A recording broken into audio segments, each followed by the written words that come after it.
Hey guys, Zen here, and the Pro League for Rainbow Six Siege is honestly the lifeblood of the franchise. At the top end, you have the Six Invitational, the absolute peak of R6 competition, where the best of the best around the world face off to be crowned the champions. But below that is a story of skill, commitment, and recognition, and so in today's video, we're going to explore Rainbow Six Esports in a way that'll help to better understand what it's all about, what's at stake, and how even you could get involved. Now, guys, this video is sponsored by Ubisoft, and they want to let you guys know to tune into the North American Stage 2 matches from now until October 16th. And at the top of the description, there's a link for you guys to learn more about the tournament. Also, right now, there are some new Pro Team sets available in the shop for Smoke, Caveira, Twitch, and Blitz. And of course, you can purchase them to support your favorite region. But we're going to begin with the next big step for the Pro League. Ubisoft have detailed an ELO ranking system for the pros, and it's going to be one of the biggest overhauls that's ever happened in the league. So when you think of sports, I don't think there's anything more satisfying than an underdog. Someone who's hungry and maybe just hasn't gotten their shot yet,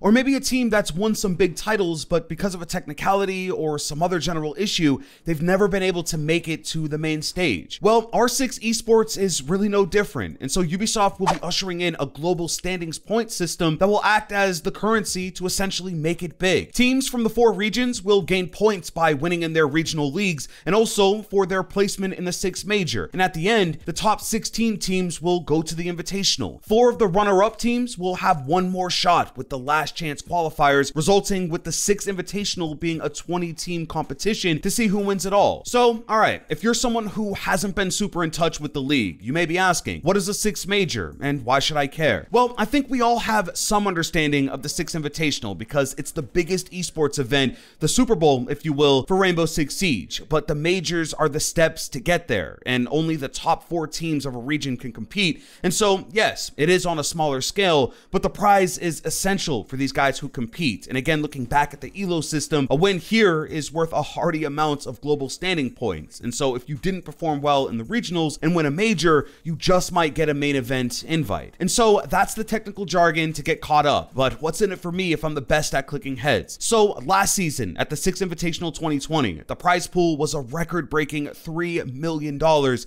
they were able to achieve such a wealth of money by contributing 30% of the Road to SI Battle Pass earnings towards that pot. And so there are a few million reasons why this is such an achievement. Now, what is the Pro League without its players, right? And so what does it take to be a pro player competing in R6 Esports? Well, to me, it really comes down to 3 core elements: mindset, skill, and specific to Siege, knowing your role. There's an old saying that's always kind of floated around the competitive realm, and it's don't be a hero. Essentially, this is referring to knowing when to back off and not to get too excited or go for that play that could cost you the game. And for me, this applies heavily to the core of Rainbow Six Siege. Sometimes the play to make is to hold out and simply wait. Sit behind the deployable shield and wait for the perfect time to throw the gas canister. Don't peek the window. Instead, wait for the enemy to hop on through and get trapped by the welcome mat. Hold off pushing the doorway and throw out a drone. In a ranked game, it may not mean much, but in the league, it could be the difference between you having a spot on a team or not. And so having that understanding, I think, is critical. Skill is pretty straightforward. If you want to be the best, you must also play like the best, and so having a deep and rich understanding of every map, gadget, counter, and mechanic of Rainbow Six Siege is your lifeblood. But the pros take it a step further, knowing exactly when to flank, having creative angles that are nearly impossible to counter, hidden drone spots for the best intel, and it even extends to certain operators. Goyo, for instance, is one of the league's most played and utilized operators, whereas he's pretty standard in ranked. Castle is another one who isn't an unfamiliar pick, but in ranked, he's got some of the lowest pick rates in the community, and so at that top level, the meta can be entirely different, and as a pro, you've got to move with it. Mindset is last up, and it really comes down to what are you fighting for? Believe it or not, these guys are actually human, even if the reaction time says otherwise, but it isn't always about the prize pool. For some, it's about reputation. For others, it's about the companionship of a team and taking it all the way. And then there is always the good old-fashioned doing it for mom, right? And so what do you do it for is almost as important as doing it at all. As far as competition, these guys have to want to win. I mean, Rainbow Six Siege is hard enough when you're sweating away in a ranked session, but when you're playing against an organized and coordinated group of guys that only have it out to defeat you, you kind of have to have the mindset of winning at all cost. And so for me, that's what makes up the DNA of a pro player. And of course, there are more specific elements, but from the outset and from having met some of these guys personally, I've seen these qualities. Now, the players are only one piece though. You don't want to discredit any other part of this mammoth machine. scene. There's the coaches that train these guys up. There's the casters and analysts that do a fantastic job at getting you and I into the action and to better understand what's going on stage. There's the venue and host. And then finally, there's you, the ones that cheer and get hyped for the big plays, the ones that support the orgs you love by buying in-game skins and official merch. I mean, the backbone of the league really is the viewer, and it's such an incredible experience. Now, as a viewer, there are some amazing perks of tuning into the Pro League. I think the most obvious are the big season reveals that lay out the new content coming to Rainbow Six Siege. Earlier in 2020, at the Invitational, we learned about Oryx and Iana and the official roadmap for Year 5, and even to some extent Year 6 for Rainbow Six Siege. And then for almost every season afterward, the reveals took place at a major, and I think it's the perfect blend of competition and excitement. The more prominent reason to get involved is to support a team you like or a few players you like and watch them go for it all. But if we're totally honest, a big reason why any of us watch sports of any kind really is for the drama. Will last year's champions be able to pull it off again? What player has moved to a new team?